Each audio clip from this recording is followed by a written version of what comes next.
네, 대한민국에 거대한 중국 자본이 몰려오고 있습니다. 중국 최대 명절 가운데 하나는 국경절인데요. 이 국경절을 맞아서 16만 중국인 관광객, 요커가 한국을 찾을 예정입니다. 게다가 씀씀이가 커진 중국인들이 사들이는 제주도 땅까지 늘면서 논란이 커지고 있습니다. 이 중국의 거대 자본에 우리는 어떤 대응을 해야 하는 걸까요? 자세한 이야기 정철진 경제평론가, 김만기 중국 경제 전문가와 함께 이야기 나눠보겠습니다. 네, 두 분 어서 오세요. 안녕하십니까. 예. 자, 요커들이 많이 는다고 하던데 중국인 관광객이 얼마나 많이 늘었습니까? 1일부터 이제 7일까지가 중국 최대 명절 네. 아닙니까? 예. 30일 날, 9월 30일 날 많이 입국했고요. 어제도 많이 입국했고 아마 오늘도 이제 입국을 하는 것 같은데 이번 연휴 기간 동안에 모두 한 16만 명 정도가 중국인들이 들어온다고 해요. 외국인들이 이제 한 32만 명 정도일 텐데 그 중에 거의 절반이죠. 16만 명이 오고 작년에 보니까 작년 대비해서는 한 30% 이상 늘었다. 예. 그만큼 이제 중국인들이 한국 찾는 이런 추세가 늘어나고 있는 그런 모습입니다. 네. 예. 1일부터 7일까지 일주일이나 쉬네요. 중국의 국경절 명절 어떤 연휴이길래 이렇게 길게 쉬는 거고 또 어떤 의미가 있는 걸까요? 네, 중국에서 국경절은 굉장히 의미가 있죠. 중국이 이제 1949년도 10월 1일 날 중화인민공화국을 이제 건국한 날입니다. 그래서 쉽게 말씀드리면 건국일이죠. 중국 네. 건국일이기 때문에 전국 각지에서 이제 경축 행사도 하고 국경절은 중국에서 이제 그 상반기에 그 춘절이라고 우리의 구정이죠. 예. 네. 구정이 이제 일주일 동안 7일 동안 쉬고요. 예. 그다음에 하반기에는 이제 국경절에 이제 7일 동안 쉽니다. 그래서 춘절에는 주로 고향을 많이 가고 국경절에는 해외여행. 이제 국내 여행이나 해외 여행이나 그래서 이번에 5억 명이 움직인다는 거 아닙니까? 예. 예. 대단하네요. 대단해. 네. 자, 그런데 왜 한국을 많이 찾을까요? 아무래도 중국 사람들이 한국에 대한 어떤 그 뭐 좋은 이미지를 많이 갖고 있습니다. 뭐 예. 한류의 영향도 있고 지금까지 우리 또 오랫동안 또 이웃하면서 살았고 좋은 그런 느낌도 갖고 있고요. 예. 특히나 한국이 가깝지 않습니까? 아하. 가깝고 한국이 또 비용이 적게 든다. 비용도 좀 적게 든다는 네. 생각이 들고 있고 그다음에 특히나 한국에 관심 가진 게 쇼핑. 네. 그렇죠. 중국 사람들이 한국에 관광 오는 목적을 한 조사를 해보니까 예. 가장 큰 목적이 쇼핑이 80%다. 그래서 쇼핑이 절대적입니다. 네, 중국인 관광객들 말씀대로 쇼핑 엄청 좋아하고 또 씀씀이도 정말 크잖아요. 면세점이나 백화점 가보면은 박스채 사고요. 예. 여기서부터 저기까지 쓸어 가고요. 실제로 얼마나 됩니까? 평균적으로 따지니까요, 이제 한 명당 한 250만 원 정도 쓰는 거로 이제 집계가 됐습니다. 근데 외국인들이 보통 쓰는 돈이 168만 원이니까 뭐 한 1.3배 이 정도다 생각을 할 텐데 이게 네. 평균으로 250만 원이고 아까 말씀하신 것처럼 중국인들 중에 이 표본 편차를 확 벗어나는 분들이 이게 많아요. 이제 이분들이 바로 이제 이 유통 업종을 좀 설레게 하는 분들인데 가령 뭐 명품점에서 여기서부터 여기까지를 다 주세요. 다 주세요. 이런 분들이 이제 터지는 거예요. 그러니까 이제 면세점에 갔어요. 네. 명품 가게에 갔는데 네. 이게 딱 찍을 거 아닙니까? 자, 요거 그러면은 보통은 요거 하나, 요거 하나 또는 네. 우리 한국 사람들은 요거 둘 둘 중에 하나 둘 중에 하나 뭐 고를까? 이런 네. 정도인데 네. 여기랑 여기부터 여기까지 예. 다 달라. 예. 어. 실제로 다. 1,000만 원짜리 가방을 다. 예. 이탈리아에서는요, 명품점 많지 않습니까? 네. 근데 그때 디스플레이가 이렇게 돼 있었는데 네. 중국인들이 오고부터 한 3년 전부터 우리 말한 대로 이 매대처럼 이 대에다가 이렇게 가방을 배치했다. 왜냐면 이거 편하게 하려고. 여기서부터 여기까지 주세요 할 때고 편하게 하려고 이 매장 디스플레이도 바꾸고 있는 그런 모습이어서 평균 250만 원이지만 이거는 실은 큰 의미는 없습니다. 이런 분들이 이제 나오니까. 그러면 우리한테 미치는 그 효과 이런 것도 많을 것 같고 일단 그거부터 한번 여쭤볼게요. 네. 왜 이렇게 이 사람들은 손이 큰 겁니까? 중국 사람들. 아. 특히 선물 사는데. 아무래도 중국이 좀 나라가 좀 크지 않습니까? 대국적인 기질이 일단 있는 것 같고요. 예. 우리보다는 좀 더 이 스케일이나 이 통이 좀 큽니다. 예. 네. 근데다가 특히나 중국에서는 어떤 그 대인관계, 관시라고 하죠, 소위 말해서 예. 그 관시를 굉장히 중시합니다. 관계를 중시- 예, 관계를 네. 중시하죠. 그래서 그런 거를 잘 유지하기 위해서 또 이제 통 큰 선물이라든가 이런 것들이 참 중요합니다. 그래서 한국에 올 때 뭐 지인들한테 또 이제 부탁을 받기도 하고, 네. 그다음에 또 들어가서 비즈니스 하거나 뭐 주변에 있는 사람들한테 선물을 좀 통 크게 하는 경우가 그리고 아직까지는 이게 우리가 1980년대, 90년대 했던 초반까지 했던 깃발 관광 수준이잖아요. 그렇죠. 단체 중국 관광. 국내에서는 네. 뭐 깃발 관광이 아직도 굉장히 많죠. 그러다 대부분. 보니까 우리도 깃발 관광 갈 때만 해도 네. 누가 친척 중에 한 사람이 뭐 해외 간다고 해외여행 하면 갔네. 뭐 좀 사다 줘. 그렇죠. 일본 가면 뭐 코끼리 밥솥 사다 줘. 그렇죠. 그런 거랑 비슷한 거 아니겠습니까? 지금 한국에 오면 기본적으로 화장품은 뭐 부탁을 하지 않겠습니까? 예. 예, 그런 정도 되고. 알겠습니다. 네. 상황이 이렇다 보니까 국내 유통업계들은 그야말로 즐거운 비명을 지르고 있는데 네. 한 명이라도 더 유치하기 위해서 어떤 특별한 마케팅도 펼쳐지고 있더라고요. 별의별 마케팅이 지금 많습니다. 그래서 아예 뭐 판다를 뭐 다 매장마다 중국인들이 비치한 좋아하는. 네. 하고 통역도요. 중국인 통역은 거의 2배 이상입니다. 하고 실제로 몇몇 면세점 같은 경우에는 아예 그 일본어, 그러니까 일본인 관광객이 급감하니까 예. 를 대체하는 그 일본 수요를 일본 이 티오를 중국인으로 바꾸고 있는 그런 모습까지 백화점 보이고 있습니다. 가보니까요, 명동에 있는 백화점에 각 매장마다 브랜드마다 한 명씩 중국어 할 수 있는 사원이 있더라고요. 네, 그렇습니다. 명동거리 걸으면은요 귀에 다 들어옵니다. 중국말밖에 안 들려요. 그렇죠. 네. 자, 그러면은 근데 문제는 네. 한번 왔던 관광객이 네. 기분이 좋으면 또 갑니다. 동남아의 어느 섬, 중국의 뭐 상하이, 뭐 이런 아니면 일본의 무슨 그렇죠. 오다이바, 네, 네. 좋은 기억이 있던 데는 또 가거든요. 근데 한국은 한 번 왔으면 서울, 그 다음엔 에이 한국 갔으니까 딴데 안 온다는 거 이건 좀 문제일 것 같아요. 사실은 새로운 관광객들이 다시 우리 한국을 찾는 것도 중요하지만 네. 왔던 사람이 지금 말씀하신 대로 좋은 인상을 가지고 가서 좋게 입소문도 내고 그런 사람들이 또 새로 돌아오는 게 참 중요한데 예. 우리가 재방문율 같은 경우 일본 사람들은 한국에 들어오면 한 60% 정도가 되는데 예. 중국 같은 경우 그 절반밖에 안 된다는 거 아닙니까? 30%도 안 되는 형국인데요. 예. 이게 굉장히 아쉽습니다. 심지어는 한 조사에서 16개 나라 관광객들한테 한번 물어봤어요. 한국에 다시 올 의향이 있느냐? 예. 그랬더니 중국 사람들은 14위로 최하위권으로 아, 맴돌았습니다. 왜 그런 걸까요? 이게 뭐 여러 가지 문제가 있을 것 같아요. 근데 이제 특히나 중국 사람들이 한국에 들어오면 이제 그 먹거리 문화 같은 경우 참 중시하는데 예. 그런 부분들이 중국 사람들이 좀 만족을 좀 못하게 우리가 채워주지 못하는 것 같고요. 네. 그다음에 특히나 이제 그 저가 관광 같은 경우. 저가 여행 상품들 이런 것들이 굉장히 큰 문제가 되는 것 같아요. 뭐 심지어는 와서 한 20만 원대 한국에 와서 여행을 하고 예. 찜질방에서 잠을 재우고 그렇습니다. 막 이런 것들이 문제가 되지 그 않겠습니까? 중국 분들 중에 찜질방에서 그냥 자는 분들이 의외로 많아요.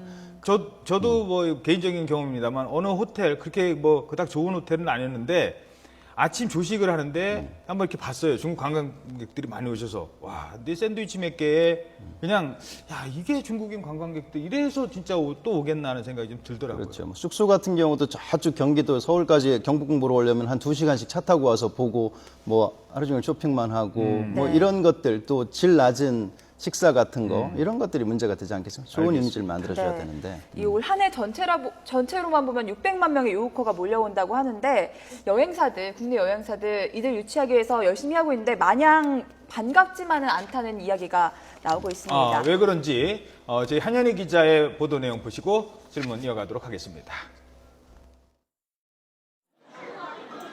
우리나라에서 중국 단체 관광객을 모집할 수 있게 허가받은 여행사는 모두 178곳.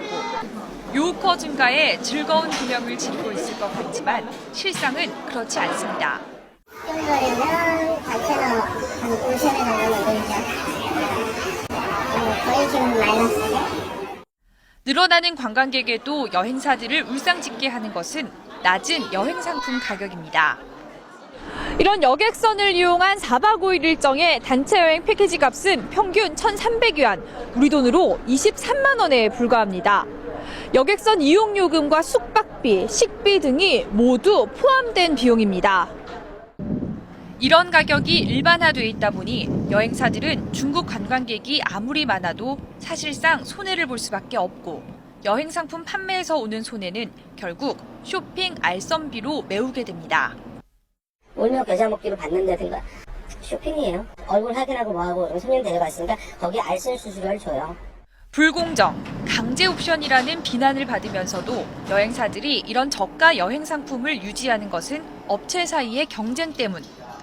경쟁이 심하다 보니까 서로 악순환이 되는 거예요. 얘네들이 보유한 자적을 팔아야 되기 때문에 이렇게 계속 내려가는 거예요, 요금이. 그러다 보면 밑에 있는 작은 회사들은 대형 회사가 그러다 보니까 자기네들도 어쩔 수 없이 쫓아가는 거예요. 이미 거대해진 내부 시장뿐만 아니라 가까이에 있는 일본과도 경쟁을 해야 하는 상황에서 저가 상품은 어쩔 수 없다는 입장입니다. 시장은 이렇게 형성됐고 여기다 가격 올린다고 하면 서로 경쟁 때문에 하지만 언제까지 이런 저가 위주의 여행을 지속할 수 있을지 업계 안팎에서 회의적인 시각이 많습니다. 단기간 내에 그런 게 구조가 이제 혁신적으로 바뀌기는 어렵겠지만 분명히 여행의 경험치가 높아지면서 그러한 저가 상품이라든지 이러한 전반적인 구조적인 문제가 조금 선진화된 그런 그 모습으로 바뀌지 않을까. 중국인 관광객 600만 시대. 방문객 숫자는 늘었지만 여행업계의 고민은 깊어지고 있습니다. YTN 한현입니다. 네, 23만 원, 4박 5일. 그것도 배스닥, 숙박비, 식비까지 다 포함되는 예, 금액이에요. 비행기 값도 안 나와요. 네. 비행기 값도 23만 원 갖고는. 네. 야, 그리고 이론이 출혈 이유가 경쟁이 있습니다. 나오는 예, 거죠. 출혈 경쟁 하나 또 이유가 있습니다. 이제 중국인들이 와서 한 7조 쓰고 연간 예. 4조 원 쇼핑한 데 쓰는데 이 여행 업체들이 노리는 거는 그 23만 원이 아니라 이제 이 여행 중국인들 이 친구들 데리고 이제 돌아다닙니다. 쇼핑. 거기서 먹는 커미션이 아마 한 30만 원은 될 거예요. 그거 많으니까 일단 여행 공비는 최대한 낮추고 막 싸게 이렇게 저질로 한 다음에 데리고 쇼핑 시키는 겁니다. 근데 이게 악순환인 게 이렇게 하면 재방문율 아까 떨어졌잖아요. 다시 안 예, 다시 또 안 오죠. 우리 생각하면 됩니다. 우리가 해외여행 갈 때 한두 번 갈 때 많이 속았잖아요. 예. 그래서 그 가이드들이 현지 가이드들이 그렇죠, 따라다니면서 가이드. 샀지만 예. 요즘에 안 사지 않습니까? 그렇죠. 하고 아예 그 나라에도 안 가고. 네. 그래서 지금이나마 빨리 좀 이거를 고품격으로 업그레이드하는 그런 작업. 그러니까 가이드가 뭐 여행 저희도 이제 단체 관광 외국 가지 않습니까? 네. 가이드가 무조건 이거는 필수입니다. 버스에 태워가지고 막 그렇죠. 가면 예.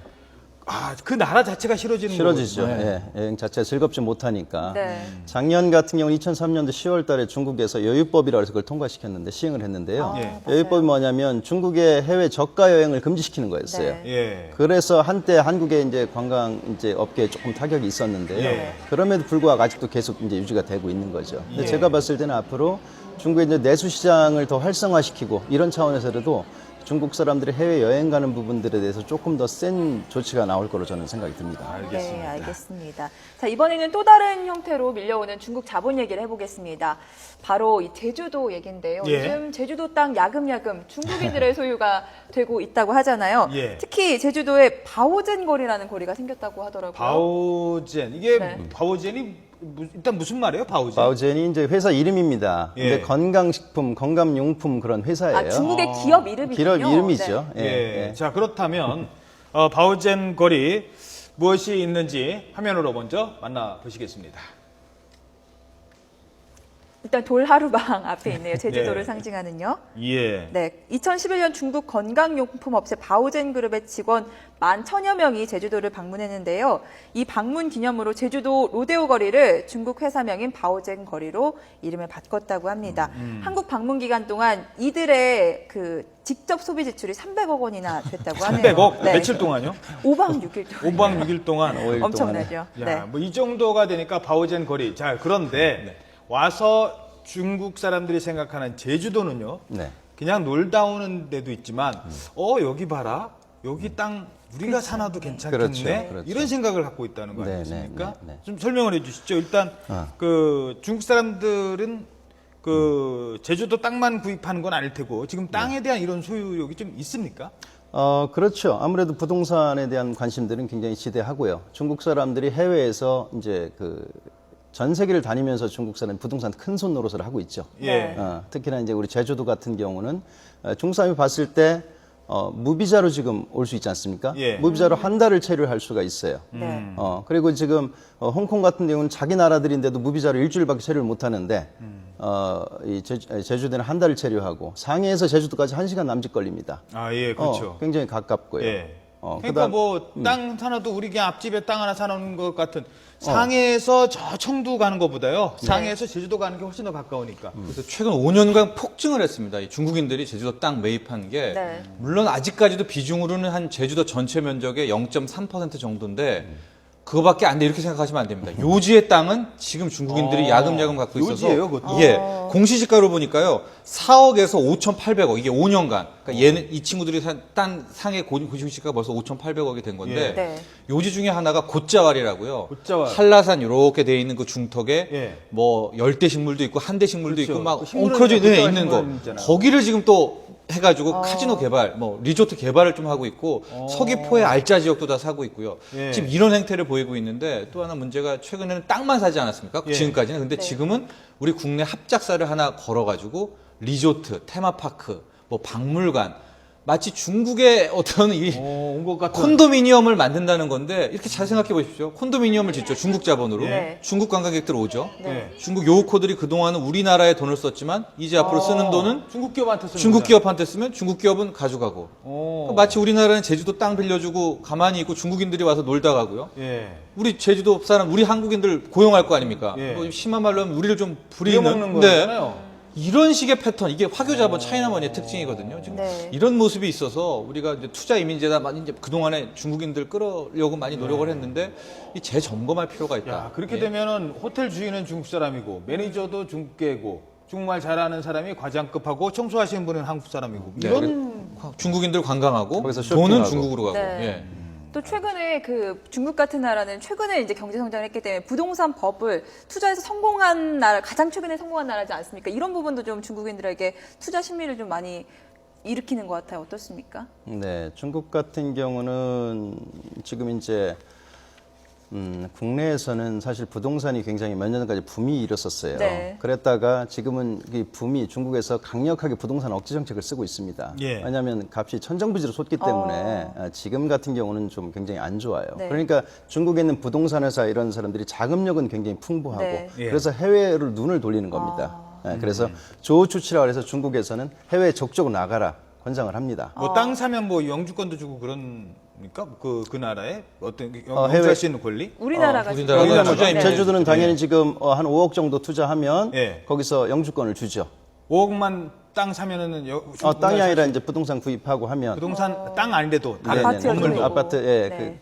야 이거 너무 싼 거 아니에요? 이 문제가 많습니다. 그 5억이면은 F2 거주 비자를 주는데 네. 지금 5억이라는 게 써야 되는 거 아닙니까 우리나라에? 그렇죠. 근데 네. 이 5억을 어떻게 하나 봤더니 기다리고 있다가 아까 제가 말씀드린 그 콘도미니엄 이런 거 짓지 않습니까? 차이나머니 그거 분양받는데 5억을 내는 겁니다. 그러니까 우리나라한테는 하나도 안 가는 거죠. 예. 네. 하고 그동안에 투자 이민했던 사람들을 좀 이 역추적을 해보니까 흑사회라든가 이런 중국 검은- 쪽에 이 조폭 이런 네. 사람들도 와서 그 5억을 들고 와서 마치 돈 세탁 쪽으로도 활용을 하고 있다. 그래서 네. 원희룡 지사가 이번에 선거 당선되고부터 투자 이민제를 재검토하자. 그래서 지금 투자 이민제 자체에 대해서는 지금 분석이 들어간 걸로 알고 있습니다. 네. 상황이 이렇다 보니까 제주도가 이제 뭐 중국 땅이 되는 거 아니냐 이런 농담 섞인 우려까지 나오고 있거든요. 그래서 어제 한 포털 사이트에서 관련해서 이 설문조사라는 결과가 있습니다. 저희가 함께 보도록 하겠습니다. 예, 설문조사를 했는데 어떤 내용입니까? 네, 중국인들의 제주도 땅 소유 여러분은 어떻게 생각하십니까? 라고 설문조사를 했는데 상당히 압도적으로 개선이 필요하다, 제한이 필요하다라는 응답이 나왔습니다. 네, 함께 보시죠. 네, 97%가 우려된다라는 반응을 보였고요. 단 3%만이 문제가 없다라는 반응을 보였습니다. 댓글들도 함께 볼까요? 예, 자, 한 분이 이런 글을 올리셨네요.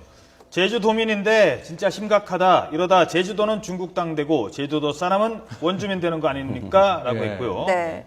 정부는 정확한 판단의 잣대를 세우고 땅을 파세요. 이런 제언도 있었습니다. 이게요. 지금 제가 너무 앞서가는 겁니다만 우리가 네. 지금 독도 영유권 얘기하고 있잖아요. 네. 중국 일각에서는 제주도도 자기네 뭐 이런 생각을 가진 사람들이 있어요. 일부에는. 아닙니까? 그건 좀 잘 모르겠습니다. 예, 예. 저는 뭐 들어본 적은 없는데. 네. 이 지정학적으로 제주도가 중국한테 필요한 게 사실입니다. 왜냐하면 중국이 있고요. 유럽 쪽은 대륙으로 넘어갈 수 있는데 네. 태평양을 거쳐서 이 아메리카 대륙으로 갈 때는 이쪽이 나갈 항구가 없습니다. 예. 그러니까 항상 제주도에 대한 관심이 굉장히 높아요. 이여도 같은 경우는 아예 이제 이여도는 우리가 아예 포기하는 건 아닙니다. 근데 항상 그 지난번에 뭐죠? 방공식별구역 예, 네. 할 때 중국이랑 이렇게 되면 나중에 중국 사람들의 그 욕심 이거는 성향상, 점점 예. 더 커질 수 있다는 거죠. 그렇죠. 네. 중국인들의 투자를 좀 긍정적인 방향으로 돌릴 수 있는 방법은 없을까요? 저는 사실 지금 제주도나 이제 한국에 중국 이제 부동산 자본들이 많이 들어오는 거를 네. 무조건 막을 건 아니라고 생각을 해요. 왜냐하면 우리가 외자 유치가 절실한 마당에서 그렇죠. 우리가 투기성이냐 투자냐 이런 부분들을 우리가 잘 파악할 필요가 있을 것 같고요. 그리고 네. 그 자금들이 어떤 형태로 다시 흘러 들어가는 거에서 뭐 법적 뭐 규제라든가 이런 걸 통해 충분히 할 수 있습니다. 그러니까 예를 들자면 지금 제주도의 그 펑정지에라는 그 아주 중국 현대미술의 거장이죠. 펑정지에. 예, 아주 대단하신 분이죠. 세계 미술계가 주목하는 분인데 네. 그분이 제주도에다가 몇 년 전에 땅을 직접 사고 거기다가 그 저지 문화 예술인 마을이라고 제주도에 아, 저분입니까? 예. 그래서 저분이 거기다가 자기 펑 스튜디오라고 스튜디오를 만들어서 직접 여기 작품 활동을 하고 계십니다. 제주도에서? 그럼요. 그래서 저 같은 경우는 저런 분들이 여기 제주도에 작품 활동한다는 그 자체만으로 하더라도 중국 사람들한테 제주도를 굉장히 긍정적으로 잘 알릴 수 있는 그런 계기가 될 수 있을 거라고 생각을 하고요. 펑정지에가 오면 다른 미술가들도 따라올 거 아니에요? 뭐 지금 제가 한 기사를 보니까 자기 그 친구들도 이미 토지를 구입을 했다고 하더라고요. 제주도에서요? 들어오려고. 그래서 저는 뭐 저런 것들을 굉장히 긍정적으로 잘 유치를 해서 뭐 아시아의 미술의 메카를 만들 수도 있고 여러 가지 방식을 검토해 볼 수 예술인 있을 것 같아요. 마을이 생겨날 수도 있는 거겠네요. 그렇죠. 지금 현재 예술인 마을 속에 저 스튜디오가 들어가 있습니다. 네. 예, 자 마지막으로 정철진 평론가 긍정적인 투자 유치 방향 뭐가 있을까요? 일단은 관리를 좀 해야 됩니다. 지금 중국 차이나머니 오는 게 다 부동산으로만 와요. 제주도 샀다가 이제는 내륙은 없나 홍대 쪽, 연남동 쪽으로 또 확 밀려갔거든요. 서울도요. 예, 서울로도 그러니까 다 이 부동산 쪽으로만 가니까 이제 5억 들고 와서 투자이면 이제 이걸 또 없앨 수는 없으니까 이 돈을 가지고 뭐 가게를 연다든가 예. 주식을 좀 사게 한다든가 이 금융 쪽으로 투자를 하게 하고 관리를 좀 해야 될 것 같아요. 이게 다 땅 사고 이쪽 부동산으로만 가니까 우리나라가 이러다가는 또 역습을 당할 수가 있죠. 알겠습니다. 자, 네, 알겠습니다. 중국 자본 한때는 중국 가서 사업하면 대박 난다고 해서 너도 나도 갔습니다. 네. 지금 어떻습니까? 중국 가서 사업하기 정말 힘들다고 합니다. 이제는 중국 사람들 와서 너무 좋아했죠. 요코 오고 중국 자본 온다고. 언젠가는 그게 또 다른 독이 될 수도 있습니다. 준비해야 될 것 같습니다. 정철진 평론가, 김만기 교수였습니다. 두 분 오늘 말씀 고맙습니다. 감사합니다. 고맙습니다.